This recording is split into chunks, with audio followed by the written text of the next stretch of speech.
Hi, Bill Starr, Chair of the Audit Committee, and we are here to have an Audit Committee meeting. It's 1 o'clock on the 23rd of September. Perhaps just introduce yourselves and the reason why you're here would be helpful to know. I'm Mike Chadwick. I'm with Internal Audit Department. Okay. Peter Osmond, Internal Audit. I'm Kate Dyer, CFO. Tom Payne, Controller. Sam Thompson, BDO. I'm Michelle Drew with BDO.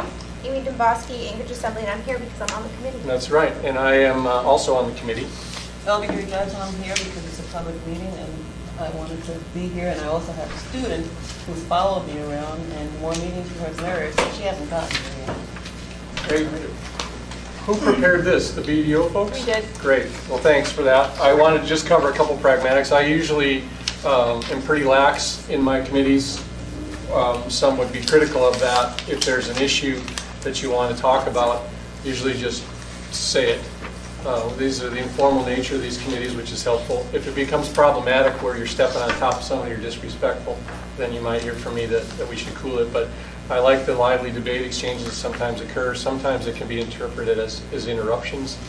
If they're not done in a disrespectful manner, but more from a passionate level, I'm happy to have them occur. Why'd you point to me when you said that? Well, because you have a lot of passion. So we oftentimes engage in that. Sometimes the agenda also isn't prepared ahead of time. That's fairly common in my committees. It's a fault that I have perhaps, but I also like to be fluid with the fact that if it wasn't on the agenda, doesn't mean it's off limits to discuss it. So the idea with today, which I just passed out, Ms. Gray Jackson brought me up to speed pretty quick in that basically by the 31st of October, we'll sort of see a work plan, an audit plan based on the signed contract. I just was educated by Barbara, a clerk. The contract has been signed and a new version has been signed by purchasing already. Do you know that, Peter? Mm-hmm. And that's been fairly recent? Yes. Okay. The terms and conditions, the original contract, which I have a copy of, the original contract, terms and conditions A through M or N, are still in binding force as far as you know? Okay, so I mean, we basically carried the contract forward as we get going, so the October 31st timeline is being accomplished today, I hope, and then any critical nature. So are we all up on the same page as to why we're here? Mr. Chair, Hi. the only thing is, it wasn't a new contract, I understand that. just an engagement letter. Okay. Formality from DDO rather than I think the engagement letter actually says exactly what you said, contract controls. It does. My only thing would be is that there's a need to critique or change or make recommendations to the work plan. I wouldn't already want to be predisposed to that. So what we hear from you on how you plan to get your job done would be very helpful. With the new CFO, a new audit chair, some of the deliverables may need some flexibility. So I only say that in a polite way, is that if the engagement letter's already been signed in formality, I was of the mind that the committee perhaps should have had some insight into that prior to the engagement letter being signed. But I know why it's been signed. The contract will take precedent, and I think we'll all get along. Your work products are great historically. I read them. And so I'm really happy that we're here with that understanding. It isn't supposed to be a long, drawn-out affair. I think we're on the books for an hour, probably. Is that it? We have an assembly meeting tonight, so the idea that you deliver and we have to have offline conversations, with the CFOs or somebody else, we can certainly do that. So can you guys take the floor? Yes, absolutely. Thanks. Absolutely. So I did take the liberty to prepare a planning document, and actually the purpose of this document is kind of twofold. First of all, it does serve to comply with the contract requirement that we have an audit plan, and I'm going to be honest, the detailed work plan of work paper deliverables hasn't been hammered out, and as a general rule, that doesn't happen until very close to field work, because we work very cooperatively with the finance office and the field teams of when their resources are available to produce those deliverables. Are you happy with that, Kate? I mean, in terms of that flexibility, does it wait too long sometimes, or what do you guys have from experience?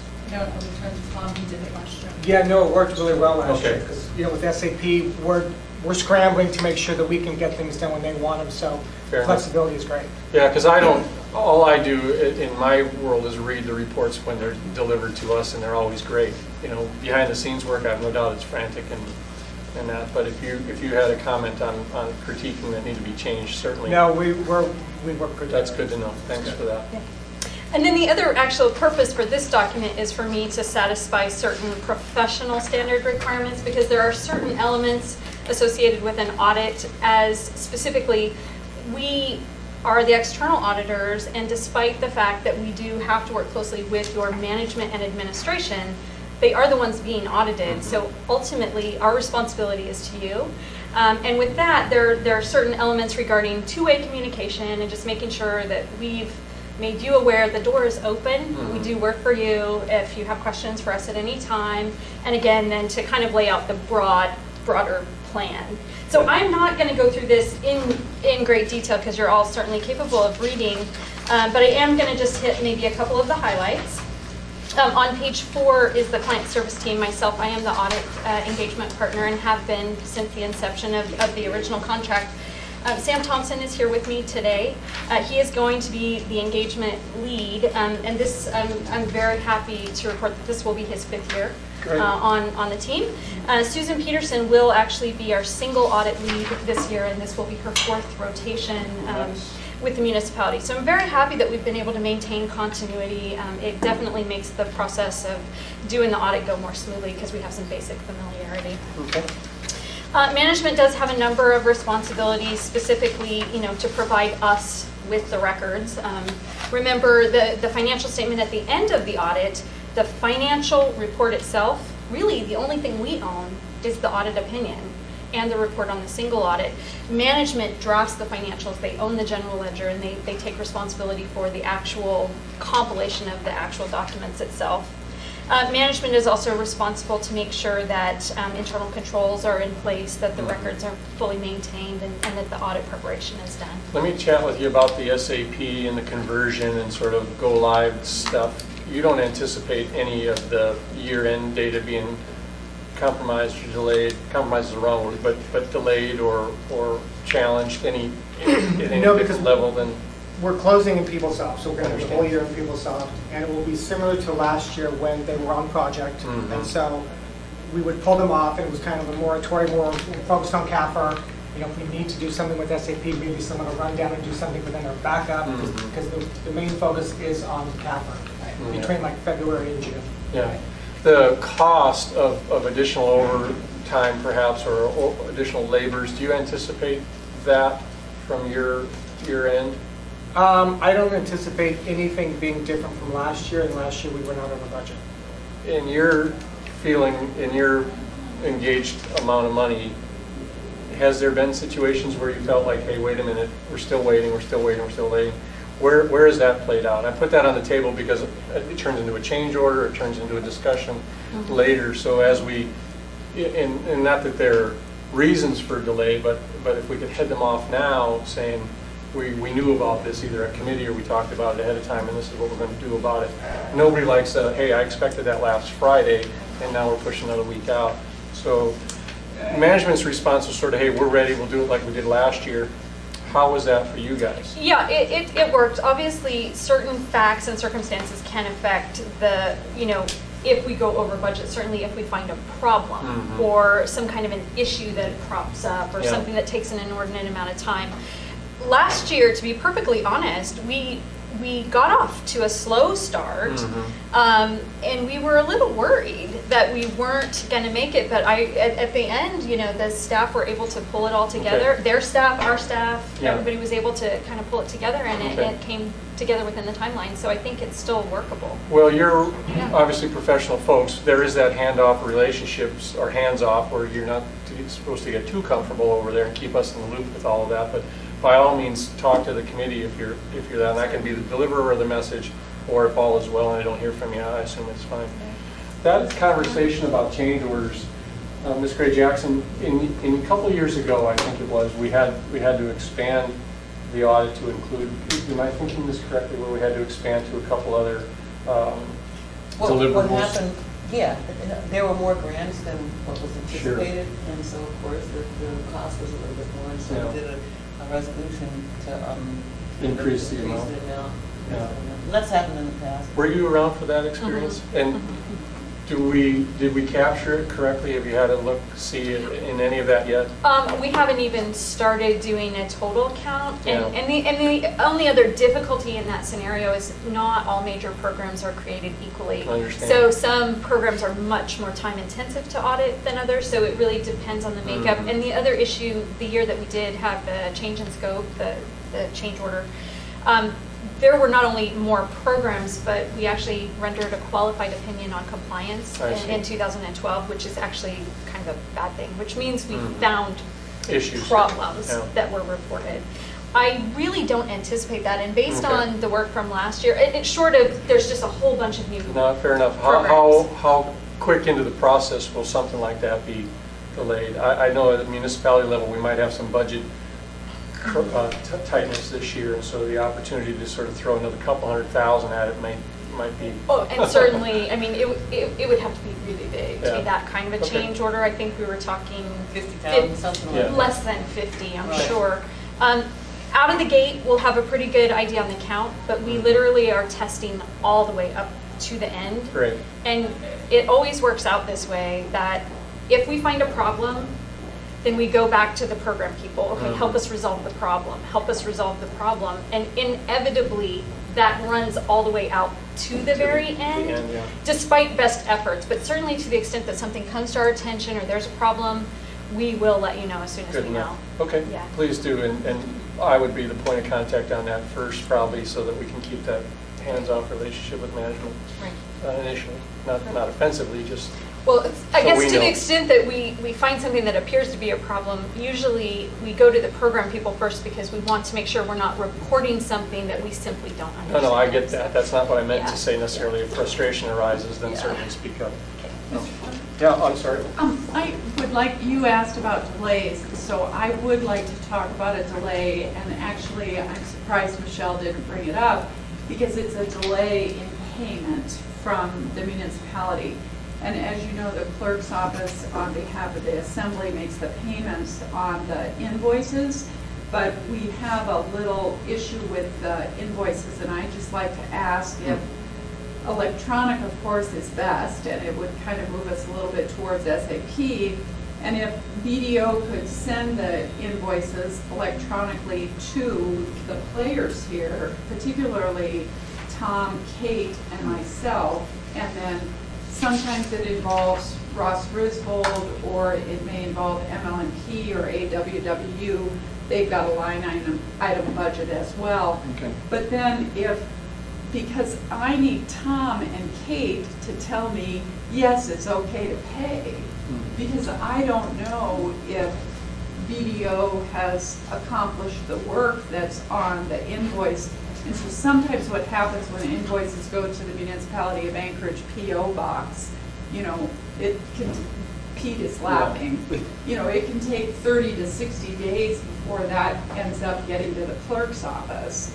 And then, even after I get it, I still have to go to Tom and Kate to make sure that the work was performed before I can process it. Maybe just have one of your finance people call Barbara Yeah, and say, yeah. how's best to set it up? I wouldn't burden Yeah. you guys with that, but there's a need to be paid promptly, but not aggressively either. So, Peter? And I'd like to remind you all that it's a requirement of our contracts that the purchase order number is included on the PO, on the invoice. But most vendors don't put them on there, then we can't find what it's about.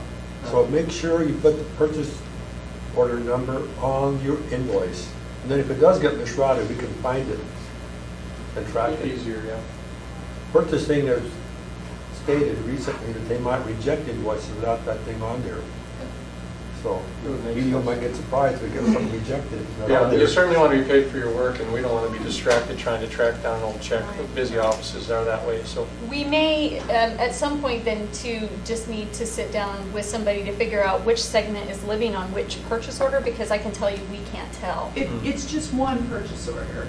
Just the one? It's one That's right. purchase order, but there's various line items with different accounts. So it's Okay. just one purchase order. Okay, we will certainly strive to do it however you need it. Mr. Chairman. Sure, go A ahead. real brief, Yeah. okay.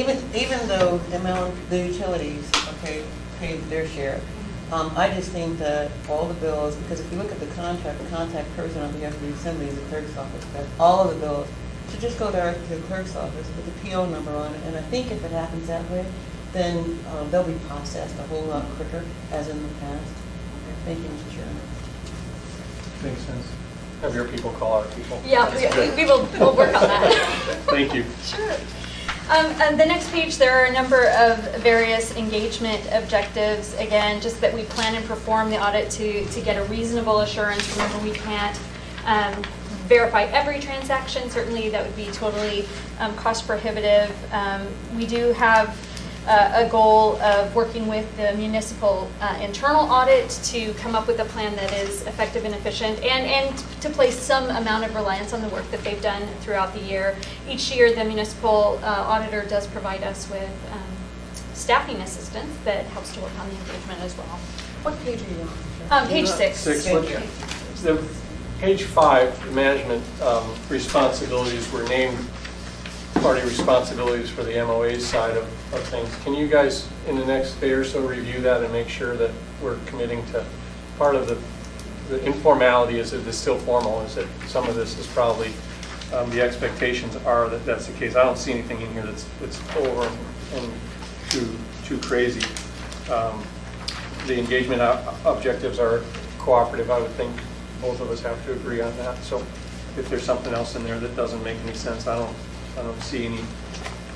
Sometime in the past, the observations of Gatsby changes and how that affected both work teams, I think, was a little bit startling. At least Ms. Mahoney alluded that there was some expectations that our auditor group was understanding of this Gatsby regulation, and we didn't quite have it. So I don't know how you get on the same page with what level you're auditing at, but that would be helpful. Have you had that experience in the past? No, I mean, there are some Gatsbys coming up that we're kind of looking to you for guidance. Okay. So there is a crossover between, Okay. because they're the experts on the changing laws. It's Good going for through. you. Yeah, and I don't like the comments that come in that we were sort of ignorant, and not that you write them that way, but it's sort of, well, they're behind the times in the Gatsby application of this our new accounting principle. That to me seems critical when you read that as an outside reader of the report. It means that the municipality's not staying current with modern accounting or being cognizant that Gatsby changes come down the pike. So not trying to influence how you write the report, but let's talk about it ahead of time, not today, but sometime in the future, that if you're seeing it, hey, did you guys know about that? Blah, blah, blah. Let's know about that together. At least know about it. Right, There you go. of course. Well, and the upside is for 2014, I believe there are no new, unless the municipality changes a process, I think there are no new Gatsby rules this year. But it's a one-time shot. They'll be back next year. Not going to hold you to it. So- Just let's just know about it, and whether we do anything differently. I wouldn't think you're obviously going to be able to do that. The year's over. Also. Right. I'm not here trying to influence this. Let's make it all work. Okay, thank you. Excellent. On the plan scope, which is actually on page 7, our strategy, we do review the results of the prior year. We do have conversations with management periodically throughout the year to find out what's going on. We do, of course, as we just discussed, review the upcoming accounting pronouncements to determine what effect that may have on the current year audit. As I already said, I don't believe there's anything for 2014 in that regard. But those are just some of the elements that we take into consideration as we're going forward with the work plan. Great. Over on page 8, and we've just hit a few bullet points of items that these are some of the areas where we do spend a significant amount of time and focus. The very first one is a fraud risk, and I point to that one specifically with the quotations. It is a presumptive risk. That is not because we actually think there's a problem, anticipate a problem, but by the standards, we are required to presume that this is, in fact, a risk everywhere. Got it. Internal controls, as I already mentioned, revenue recognition, accounts receivable. Some of the items, debt issuance, of course, you have a lot of outstanding debt and a lot of activity in that area. The regulated utilities have certain regulatory issues that have cropped up from time to time. Issues in dealing with the regulatory commission that have come back with findings Good. Yes. And I'll just Yes. stop you right now, joined by George Michaelis, city manager, really smart guy as well, which is helpful for the liaison role to those entities that you may have, the independent utilities collectively. And Ms. Gray Jackson, you can probably answer this. Are they going to department heads directly when you have utility directors directly on that, or you pass the request through finance on our side? What's worked best for you? Well, historically, we actually perform, because the utilities actually do receive a separate standalone audit, we actually perform the field work for those what I call segments on site with them and their people first. Fieldwork frustrations are handled how, though? Directly through, I would say directly, and I don't know frustrations, but if something new comes up, we certainly, in that regard, they are the experts because they are the people that deal with the regulatory, for example. So we vet everything through them first. And certainly in the year, for example, that MLMP instituted the ARO, that went all the way up through to the finance department here, several meetings with the controller division as well as with the finance director. Because ultimately anything that goes on the external segment reporting lands within the CAFR. This group has to be on board with it. And Mr. Michaelis, Yes. I would say as well. So just know that chain is there. Mr. Chairman, I think they're all here to work. if I may, you may already know this, but Mr. Michaelis is a member of the audit committee. I knew that. Okay, Yeah, great. sorry, I didn't say it on the record. Great.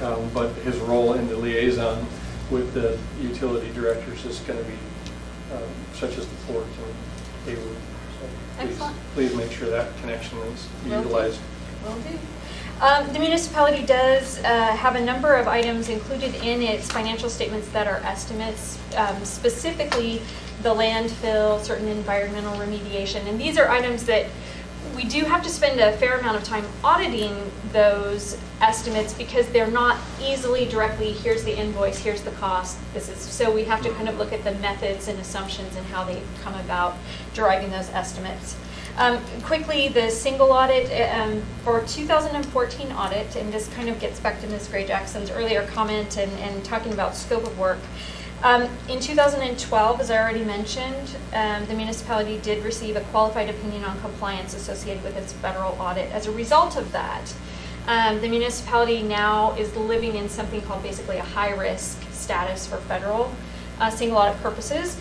In 2013, there were no material weakness findings, and it was a clean, unqualified opinion, but the rules dictate a 2-year clean report to clear that high-risk classification.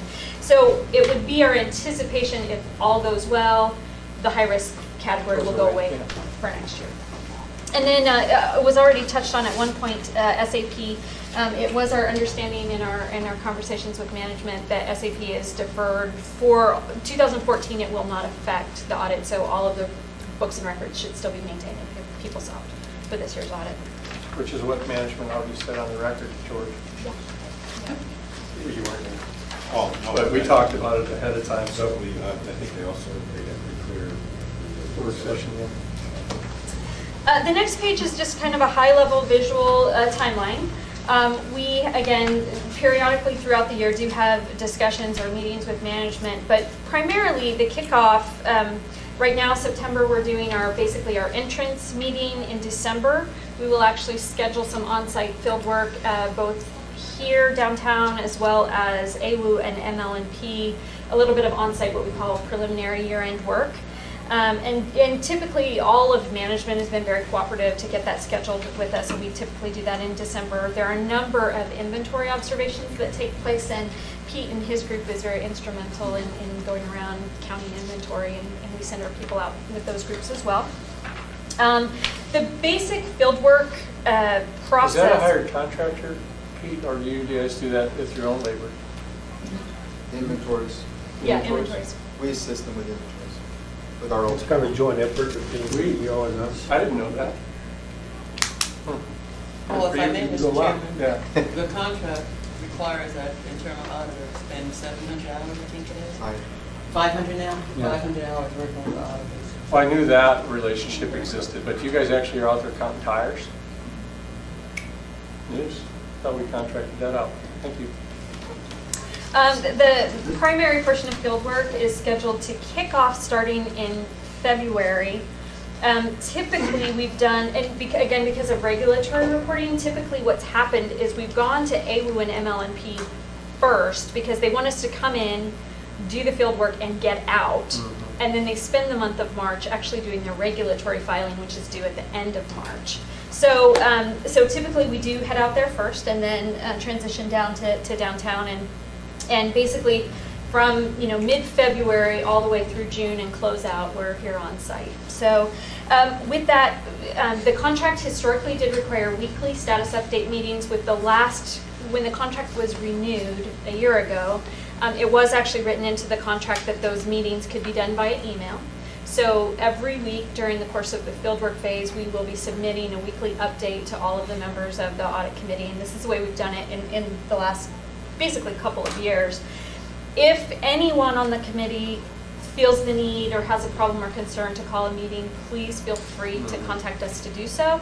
By the same token, if we find anything really of significance to report, we will coordinate that with Ms. Jones to actually schedule a live meeting if there's something we need to talk about. We might have one anyhow, just because it's easy to see the face and yeah. do what we do. And that said too, once we hit on site, we typically, are we going to be in your office? Same conference? Yeah, So we call it the war room. So we're in there, we're in there for months. Anyone on the committee is welcome to come see us and see it in action at any time. Again, overall audit timeline on the next page. These are our tentative report release dates.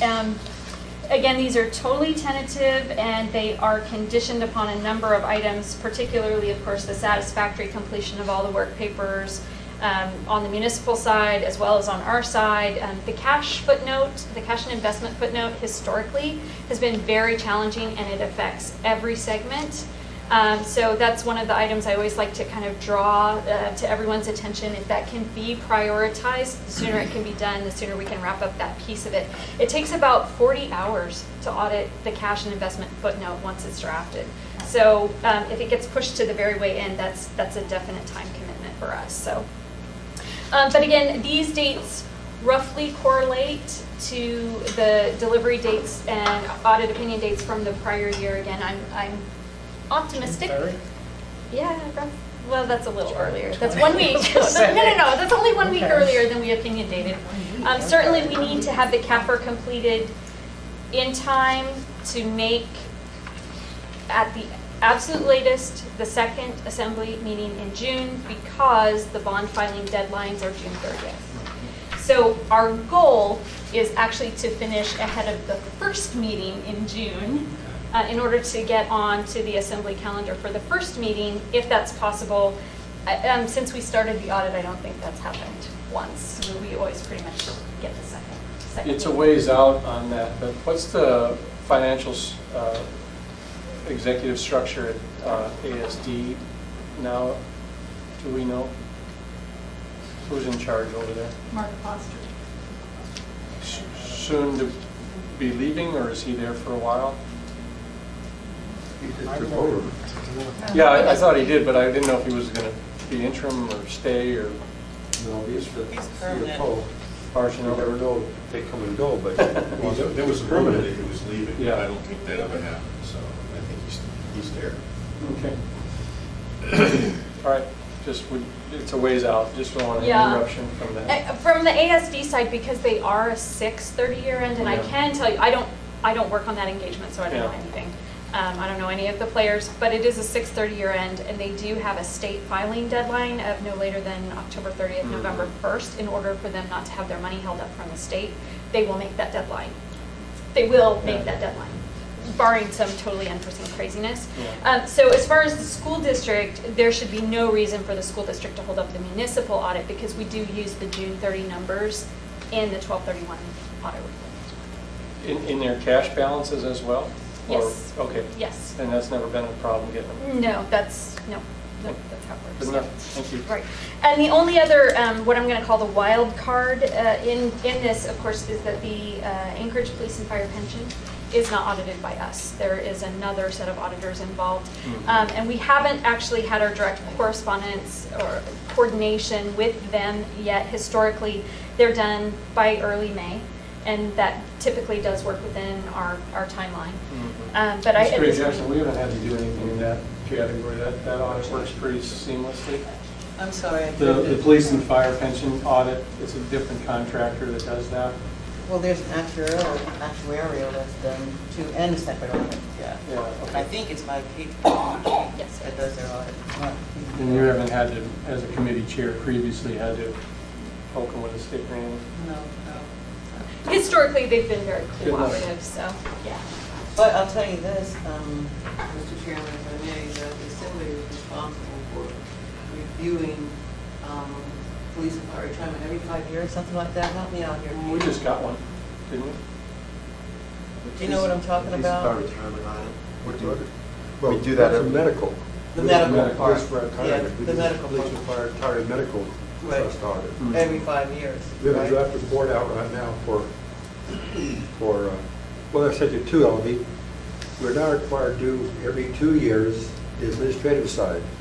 And every 5 years, we're supposed to do the audit for the assembly. The assembly's required every 5 years review the plan and see if it's properly Right. funded. Right, that's So what we're I'm. doing the every 2 year one right now, the draft report out right now. Okay. All right. Okay, so that, again, that's the tentative timeline. We're certainly going to strive for these deliverables date with, keeping in mind there could be a little flexibility on the CAFR side. It was actually a week later than that last year, so. And then the last thing is we are required to maintain our independence. We certainly do try to do that. But within the guidelines of those independence rules, there are a number of functions that, as the external auditors, we're simply not allowed to do. And we are simply not allowed to make decisions on behalf of management or for management. And we can certainly give direction and guidance, for example, with new GASBs, but ultimately all decisions have to be made by management. And then the last few pages of this document are just get to know BDO. It's a little bit of propaganda to introduce you to us. I will say that these particular slides are a little more geared towards the for-profit side of the house as compared to the governmental side of the house. I draw that to your attention because if you are a small business owner or work in the private sector, you're certainly welcome to still peruse the information. And if you're somebody who needs CPE, read through there because we do offer a number of eligible CPE at no charge for anyone with a professional license. So, The actual deliverables, Do you have any 40-hour chunks? no, they're not 40-hour chunks. Sorry. in years past, not so much here, but some of the more city financials, we've been asked to provide it in more of a user-friendly, online, downloadable format. And my question to you guys is there anything new on the horizon that you've done this now, how many years in a row now? Is this 3? This is our seventh. Well, Makunda for 5. Okay, and this that's the name I know. Yeah. Is there any newer changes? We're doing SAP and the new formatting. Is there anything out there that we could get that would be helpful that you're seeing in your industry, or that the city should be looking at doing from a recommendation perspective? IT primarily, IT. And well, certainly, PeopleSoft in and of itself is kind of a Cadillac, and then SAP is yet another kind of a Cadillac. So in terms of the power of production, you certainly have made selections that give you the power to produce whatever you want. Right. In terms of what we see, because we are so primarily audit focused, the accounting rules dictate the form and content. There's not a lot of flexibility. But one thing that the municipality might consider that might be helpful if time permitted, there is something called a popular annual financial report, and GFOA, Government Finance Officers Association, has lots of samples of how you might go about deriving that, but it's certainly more public friendly. That's right. Than the actual, yeah, well, that's our business, and that's what I always look at. People are like, what do you think? What'd you see when you read the CAFR? Well, it's boring. Right. So, no, be offensive, but the idea that we have something a little bit, perhaps even that we would pay for, that be more public driven, I'd be happy to have it. Thank you, Mr. Chairman. And I brought this up before, and I'm going to bring it up again, but for years, many years, we got a detailed audit statement, okay, which was really helpful, way more helpful than just the CAFR itself. And then that ended because of SAP implementation, and I really want to see that come back. I really do. It was a really important document to have and easy to read and understand. Kate, you know what I'm talking about. the Yeah, but I detailed don't know statement. what the change has been. I know The change has been that we haven't had it, a detailed statement. We haven't had a detailed audit, detailed statement for maybe 3 years now, and I want to see that come back. Thank you, Mr. Chairman. We'll certainly chat about that as a policy call from the executive branch, which as legislators we're not. But as committee members, I think we want to have that conversation as we all get on our, not a sidebar conversation, but perhaps, again, back to some of the deliverables that you give us that we don't use, may also be helpful to have. Or Mr. not. Chairman, I or haven't not. looked at the financial statements for 2013, so I'll take a look and see what the Yes, differences we are. have, it's a separate document, if you remember. Yeah, we have not had it. Second look. Yeah, that we've had forever. We haven't had it. All right, well, we're going to close, I think. Is there anything else from an audit perspective? BDO's here today, so from a committee perspective, we'll try to put together another one absent of that. Thank you for being flexible with all that, and hopefully, we pay you promptly, and your relationships and communications are open and established from that. But any of the committee members can speak for that. We don't, as chairman, I don't pretend to have anything that needs to be funnel filtered or voted on. So we often speak for it. If you have trouble with one of us, get another one. Okay. Whoever. No, I mean, you need to get the answers you can as well. We can sort it out later. Well, there's still a vacant seat on the audit committee, so, and I'm not the representative, just here today. Anything else? Where's that gavel? I love that.